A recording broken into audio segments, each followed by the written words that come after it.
Olá, queridos amigos! Hoje nós falaremos sobre o capítulo 18 da obra Jesus no Lar, chamado A Bênção do Estímulo. E ele começa assim.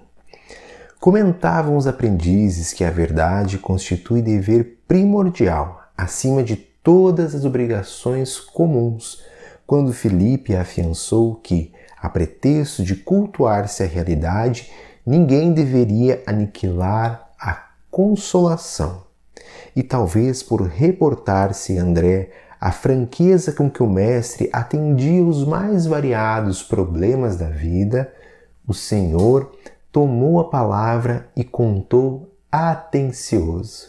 Vejamos qual história, qual ensinamento de forma concreta Jesus trouxe para a gente.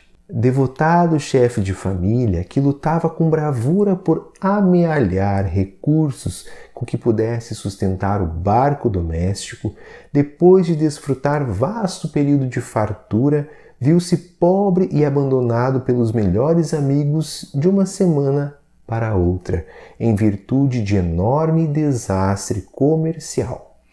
O infeliz não soube suportar o golpe que o mundo lhe vibrava no espírito e morreu após alguns dias, ralado por inomináveis dissabores.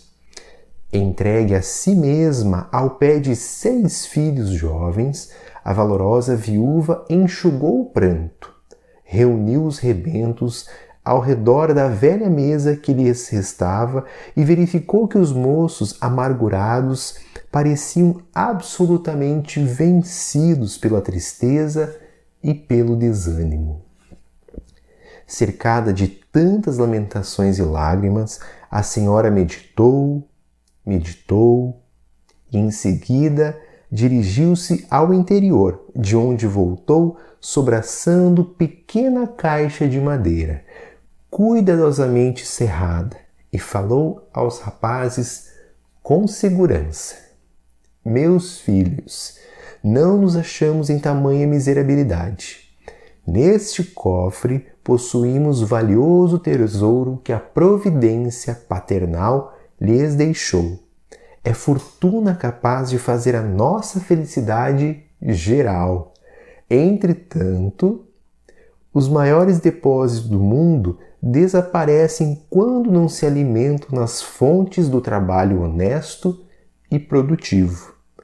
Em verdade, o nosso ausente, quando desceu ao repouso, nos empenhou em dívidas pesadas. Todavia, não será justo o esforço para resgatá-las com a preservação do nosso precioso legado?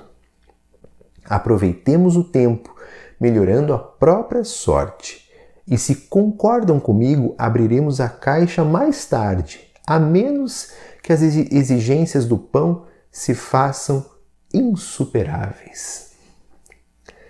Belo sorriso de alegria e reconforto apareceu no semblante de todos. Ninguém discordou da sugestão materna.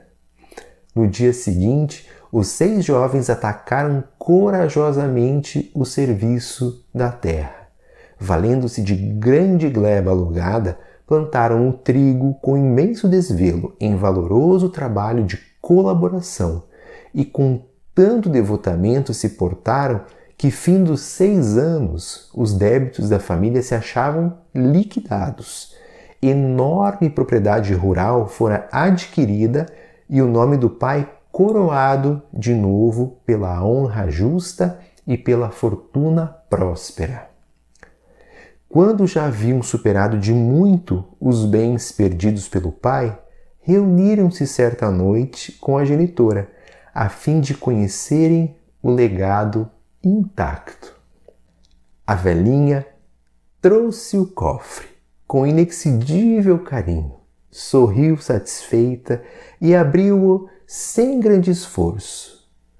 Com assombro dos filhos, porém, dentro do estojo encontraram somente velho pergaminho com as belas palavras de Salomão. O filho sábio alegra seu pai, mas o filho insensato é a tristeza de sua mãe.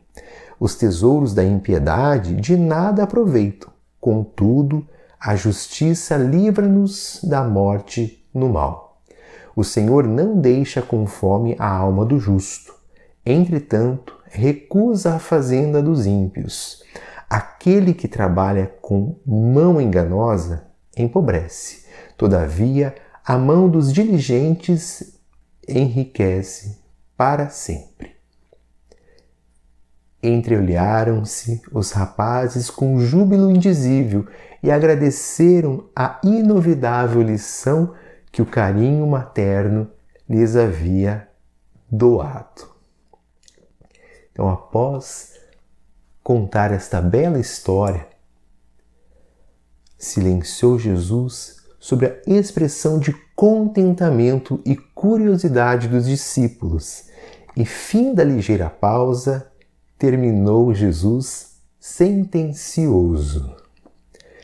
Quem classificaria de enganadora e mentirosa esta grande mulher? Seja o nosso falar sim, sim e não, não, nos lances graves da vida, mas nunca espezinhemos a bênção do estímulo nas lutas edificantes de cada dia.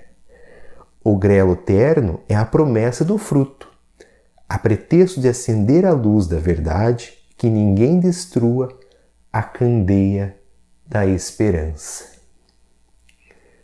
Que rico ensinamento de Jesus sobre a importância do estímulo, como ele conclui que a bênção do estímulo nas lutas edificantes de cada dia, de nós usarmos da nossa influência, da nossa fala, dos nossos comportamentos para estimular as boas ações, o trabalho edificante, a esperança, o sonho daqueles que caminham conosco. Então é uma bênção utilizarmos do estímulo para ajudarmos os outros também a superar as próprias dores, a acreditarem no amanhã, a perceberem que a vida continua.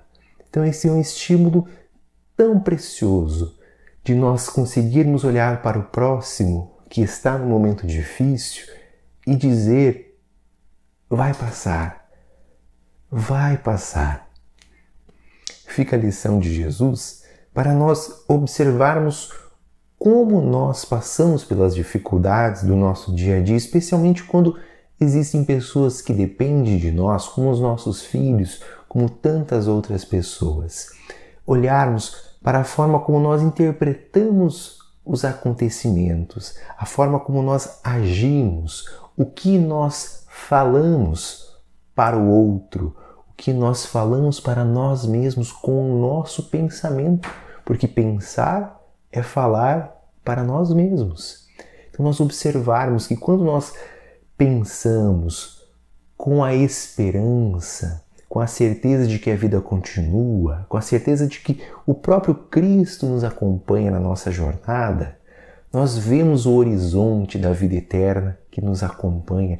Nós vemos que tudo que nós vivemos dentro do lar, no trabalho, no dia a dia, tem um sentido, um significado para nós aprendermos, evoluirmos espiritualmente. Então façamos bom uso dos bons estímulos, daqueles que nos auxiliam e auxiliam aos próximos. Que Jesus nos abençoe e até o nosso próximo encontro.